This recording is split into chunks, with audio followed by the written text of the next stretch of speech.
Our only witness today is Mr. Sundar Pichai. Pichai is the Chief Executive Officer of Google. Chairman Goodlatte, Ranking Member Nadler, distinguished members of the committee, thank you for the opportunity to be here today. More than 90% of all internet searches take place on Google or its subsidiary, YouTube, and they are curating what we see. Google has long faced criticism for manipulating search results to censor conservatives. Conservative individuals and organizations have had their pro-Trump content tagged as hate speech or had their content reduced in search results. So what are you going to improve that situation? Congressman, thanks for the question. If I may, some of the studies you mentioned, we have investigated those. There are other studies which have looked at it. We have found issues with the methodology and the sample size and so on. But let me step back and say, providing users with high quality, accurate, and trusted information is sacrosanct to us. It's what our principles are, and our business interests, our natural long-term incentives are aligned with that. We want to serve users everywhere, and we need to earn their trust in doing so. Ileana Murillo is Google's head of multicultural marketing. Does Ms. Murillo do good work? I'm not directly familiar with her work, but she's an employee of Google, and we are proud of our employees. Your head of multicultural marketing said you were pushing to get out the Latino vote, paying for a ride to the polls for the Latino vote only in key states, and you're saying that's not accurate. Yes, that's right. We haven't found any evidence to substantiate any. So she just made it up out of thin air the day after the election and wrote this email to your top executives, and it's not true? Congressman, I'm happy to follow up, but I think the employees today do their own activities. We don't want the follow-up. I want the real answers right here in this committee. As I said earlier, we have looked into it. We didn't find Did you push to get out the key vote? And I would say the two most populous states for Latinos would be California and Texas. Did you push to get out the Latino vote and pay for people to go to the polls in California and Texas? We as a company didn't have any effort to push out votes for any particular demographic. That would be against our principles. We participate in the civic process in a nonpartisan way, and we think it's really important we do it that way. I have an iPhone, and if I move from here and go over there and sit with my Democrat friends, which will make them real nervous, does Google track my movement? Does Google, through this phone, know that I have moved here and moved over to the left? It's either yes or no. Not by default. There may be a Google service which you've opted in to use, and if... So Google knows that I am moving over there. It's not a trick question. You know, you make $100 million a year, you ought to be able to answer that question. Does Google know through this phone that I am moving over there and sit next to Mr. Johnson, which would make him real nervous? It's his question. It's yes or no. I wouldn't be able to answer without looking at... You can't say yes or no. Without knowing more details, sir. I have a concern concerning China. In 2010, Google left the Chinese marketplace due to concerns over hacking attacks, censorship, and how the Chinese government was possibly gaining access to data. I'm interested in what has changed since 2010 and how working with the Chinese government to censor research results. Congressman, right now there are no plans for us to launch a search product in China. We are, in general, always looking to see how best. It's part of our core mission and our principles to try hard to provide users with information. We always have evidence based on every country we have operated in. Us reaching out and giving users to more information has a very positive impact, and we feel that calling. But right now there are no plans to launch in China. To the extent that we ever approach a decision like that, I will be fully transparent, including with policymakers here, and engage and consult widely.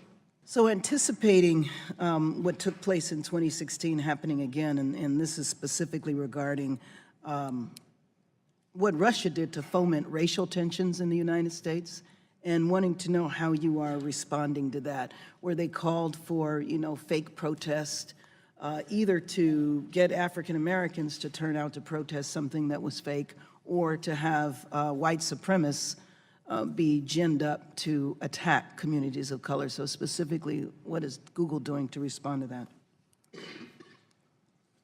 We mainly saw, with respect to Russia, limited improper activity on our ad platforms.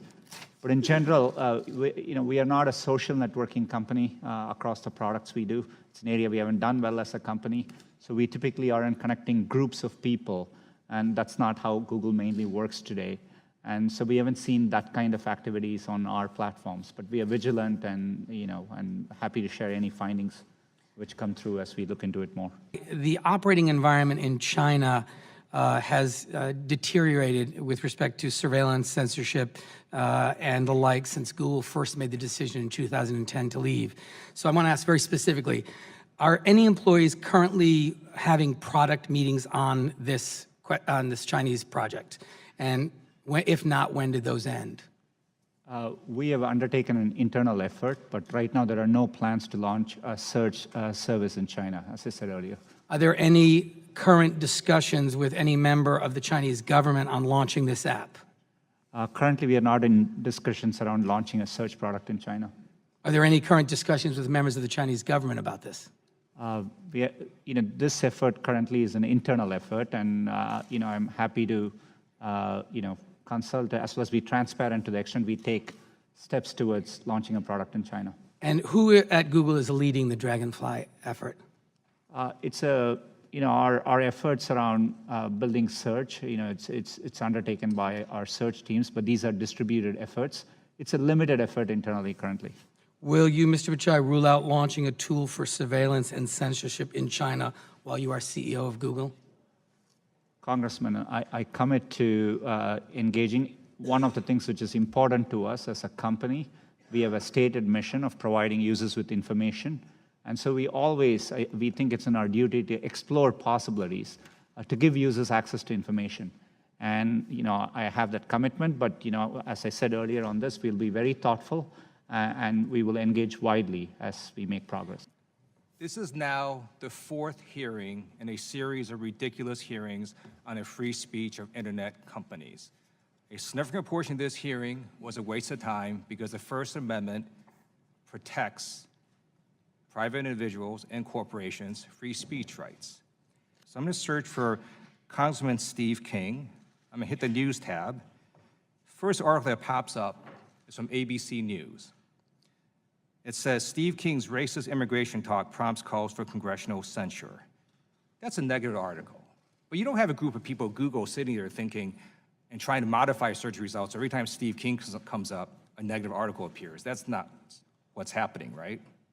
We always operate for any query with the same set of principles. We are trying to reflect what is currently, if it is newsworthy, what is currently being discussed about that phrase. Thank you. So let me just conclude here by stating the obvious. If you want positive search results, do positive things. If you don't want negative search results, don't do negative things. And to some of my colleagues across the aisle, if you're getting bad press articles and bad search results, don't blame Google or Facebook or Twitter. Consider blaming yourself. Did Google design a prototype for a search engine that could be used in China to censor content? Congressman, we have undertaken an internal effort. Did you create a prototype? There was a report in The Intercept that says a prototype for the censored search engine was designed. We have developed and explored what search could look like if it were to be launched in a country like China, and that's what we explored. And how many months was that project ongoing? We've had the project underway for a while, and there have been other projects which we have undertaken for a while, and we have never launched them too. So we are constantly exploring. How many people were working on it? The estimates, the number of engineers on the project have varied over time. At one point, we have had over 100 people working on it, it's my understanding. Who makes the judgment calls regarding content moderation at Google? Chairman, it depends on the area. So, for example, if it's YouTube, we have, very clear teams which are responsible for YouTube content policies, and They identified, is it possible for a customer to write to them and say, hey, here's a concern I have? we give clear channels for content creators to, to raise concerns back, and we have clear avenues, and we also have had people who are responsible for these platforms, including content moderation, appear here, and I think they've consulted widely here too. Thank you. Well, you've gone for about 3.5 hours, and it's about what we predicted, isn't it, yesterday when we talked? So we thank you very much.